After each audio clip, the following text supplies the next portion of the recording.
Guys, welcome again to another episode of Fun Ain't Free. In this episode, I wanted to discuss the topic of buying a vehicle. Now, I know I've talked about it before on the assets versus liabilities and the fact that you need to maintain your cost benefits versus your expense benefits.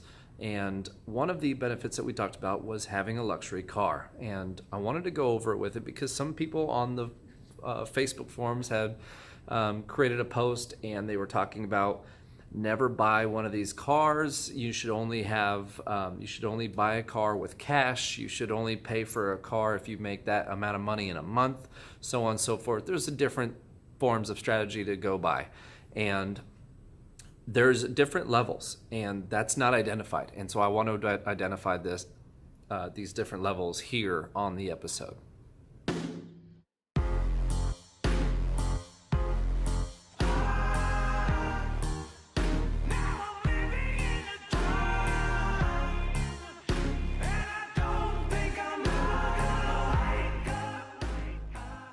Welcome, folks, back to another episode. Okay, so we're kicking it off with a comment that we saw on social media where people were discussing whether to buy a new luxury car or not, or to invest it. I mean, obviously, you want to always invest it. You don't want to be buying crap that's not going to be returning money to you. That's the topic we discussed on the assets versus liabilities episode.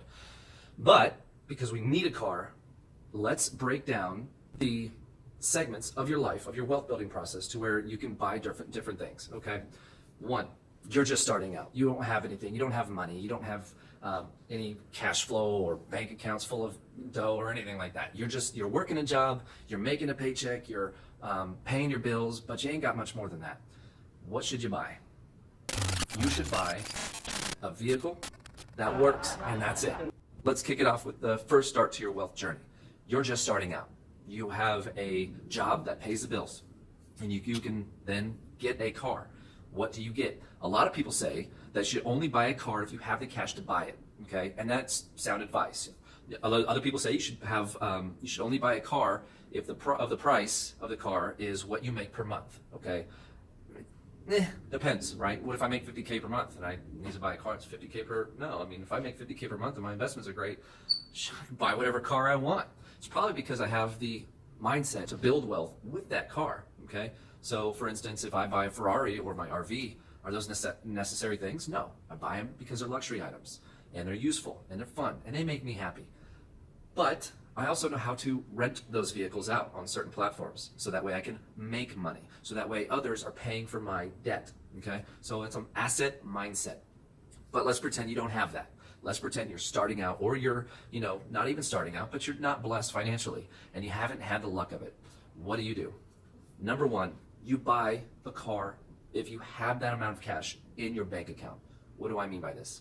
Let's pretend you have $25,000 in your bank account, okay? You've worked for 10 years and you've been able to save up 25 grand, and that's your rainy day fund in case anything ever happens. Or maybe you've never owned a home and that's your dream, is you want to go and build up a down payment to buy a house. I wouldn't recommend that, but we're not talking about buying houses here. We're talking about buying cars. So you take that $25,000 and you go buy a car for $25,000. Is that a smart thing to do? No. A lot of people would recommend that you take that $25,000 and you go buy a car that's only worth 2 or 3 that can get you from A to Z. It works and it looks good. I definitely do not fight that at all. If you're going to take 3 grand of that 25 grand, go buy yourself a car that works and you don't have any issues with it, and it's going to work for you, and you don't mind the way it looks or whatever, great, do that. But what we're saying is you need to have a different mindset. Don't have a poor man's mindset. Don't have a poor mentality. If you have a poor man's mindset, you're going to stay poor forever. So instead, you may have 25 grand in the bank. You go buy yourself a nice $20,000 or $25,000 car. Let's say 20, because you can buy a pretty nice car for $20,000. 5 years old, obviously. Don't want to buy anything new. Just want to buy something that's certified, conditioned well, treated well. 5 years old, because cars depreciate very quickly in those first 5 years. In fact, 62% of the car's value is gone in the first 5 years. So that means you can go get yourself a nice $80,000 car for 25 grand if you find it right. But let's not do that. Let's just say you found a decent car, a few years old, that's good for you, good for your needs, and it looks good and makes you feel happy at the same time, and you got it for $20,000. Do not spend the cash on that.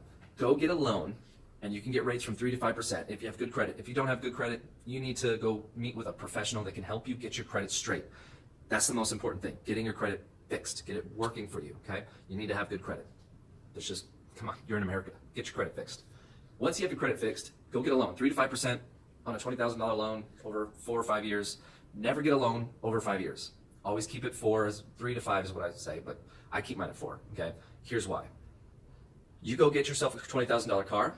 You take that $25,000 that you have saved in your bank account, take it out of the bank account, because the bank ain't paying you on that, and you go put it in an investment that pays you 10% on your money. Let's just say it's 10% only. You don't get it back in. Let's say in 2 years, usually if you get an investment with an apartment complex or some syndicator, they'll promise you a 10% preferred return or an 8% preferred return, and then they'll double your money within 2 years usually. That's the target.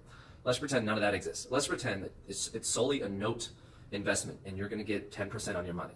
You gave them 25 grand. That's $2,500 per year. That's 10% on your money, okay? 2,500 divided by 12 months.